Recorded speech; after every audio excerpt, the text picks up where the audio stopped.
اچھا ایکسکیوز میں ذرا رکیے، ذرا ایک بات سنیے کہ کل جو ہے نا پرویز مشرف کا جو الیکشن ہوا ہے اس میں میجورٹی سے پرویز مشرف صاحب جیتے ہیں اور وہ پریزیڈنٹ بنے ہیں، تو آپ اس کے بارے میں کچھ اپنا اظہار خیال کیجیے گا کہ وہ کیا ملک کے لیے بہت اچھے پریزیڈنٹ ثابت ہوں گے؟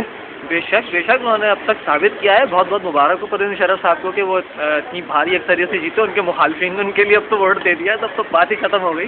بہت انہوں نے ڈیولپمنٹ کی تھی. مبارک ہو پرویز مشرف صاحب کو، مسلم لیگ قاف کو، ایم کیو ایم کو کھل کے حمایت کی، ڈرے نہیں چھپے نہیں، سامنے آ کے کہا کہ اچھا کام کیا تو اس کی حمایت کریں گے ہم. امید ہے یقیناً ان کا پرانا ریکارڈ بہت اچھا ہے. ان کے خلاف کوئی کرپشن، ان کا جو بہت برے سے برے دشمن ہیں وہ بھی اب تک کوئی کرپشن کا الزام تو نہیں لا سکے ان کے خلاف. تو یقیناً پرانے لوگوں سے بہتر ہیں. اب تک جو ڈیولپمنٹ کراچی میں، لاہور میں، لاڑکانہ میں، ہر جگہ بلا تفریق ہوئی ہے. آزاد کشمیر میں ہوئی ہے ڈیولپمنٹ. بہرحال تو بہت اچھے آدمی ہیں.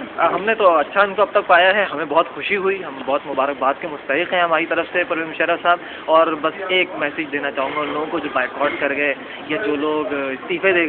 معلوم تھا نا کہ جیت جائیں گے، معلوم تھا کہ ان کے اپنے ساتھی ٹوٹ رہے ہیں. شاید بائیکاٹ اس لیے کیا انہوں نے کہ اگر وہ وہاں ہوتے تو ان کے لوگ بھی شاید پرویز مشرف صاحب کو ایک دے دیتے ووٹ. تو بہرحال میرا ایک میسج ہے کہ بس کنسٹرکٹیو اگر آپ نے مخالفت کرنی تو کریں، بلا وجہ کی مخالفت نہ کریں. اب ملک بڑے مشکل مرحلے میں سب کو ساتھ مل کے چلنا چاہیے. تو آپ کے خیال میں جو ہے نا یہ پرویز مشرف بہت اچھے ہمارے پریزیڈنٹ ثابت ہوں گے پاکستان کے لیے؟ بے شک اب تک انہوں نے ثابت کیا ہے اپنی ذات سے اوپر بڑھ کے. انہوں نے اب دیکھیں اگر یہ لے کر کے ایک نیا آ رہے ہیں لوگوں کے لیے بل لے کر کے نیا آ رہے ہیں، ایک آرڈیننس آ رہا ہے جس میں تمام سیاستدانوں کو ریلیف دیا جا رہا ہے، تو اس میں ان کی اب سمجھ میں آ رہا ہے کہ ان کے پاس تو انا بھی نہیں ہے. انہوں نے اپنی انا بھی چھوڑ دی. تو اس سے زیادہ اب ایک آرمی آفیسر سے آپ کیا توقع رکھ سکتے ہیں اور کیا وہ کریں؟ کس طرح آپ کو بتائے کہ وہ بہرحال ملک کے لیے جو ہے وہ مخلص ہے. میری طرف سے تو مکمل سپورٹ ہے. ہمارے سارے دوست، ہماری ساری کمیونٹی جو یہاں موجود ہے بہت بہت مبارکباد پیش کرتی ہے پرویز مشرف صاحب کو. ہم یقیناً سپورٹ کرتے ہیں. اور وکلا کے بارے میں کیا کہیں گے کہ جب وہ سڑکوں پہ آ رہے ہیں اور ابھی بھی مخالفت کر رہے ہیں اور اس کو جو الیکشن جو ہوا ہے اس کو ماننے کو تیار نہیں ہے؟ کتنے وکلا ہیں یہ پاکستان کی عوام یقیناً جانتی ہے. ہم تو یہاں دور بیٹھے لیکن ہمیں معلوم ہے 150-200 وکلا یا 40-50 وکلا کہیں اکٹھا ہو جاتے ہیں ڈنڈے ہاتھ میں لے کر کے اپنے پروفیشن کو خراب کر رہے ہیں. آپ کچھ سوچیں کہیں ڈاکٹر کھڑے ہو جائیں روڈ پہ، اچھا لگے گا؟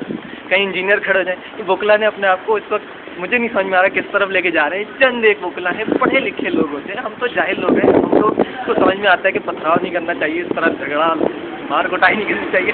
مجھے حیرت ہے کون لوگ انہیں لیڈ کر رہے ہیں، کہاں سے پیسہ آ رہا ہے. ہم نے تو سنا تھا وکیل 1 گھنٹہ نہیں دیتا کسی کو، 4-4 گھنٹے 4-4 دن ہڑتال کر کے بیٹھتے ہیں.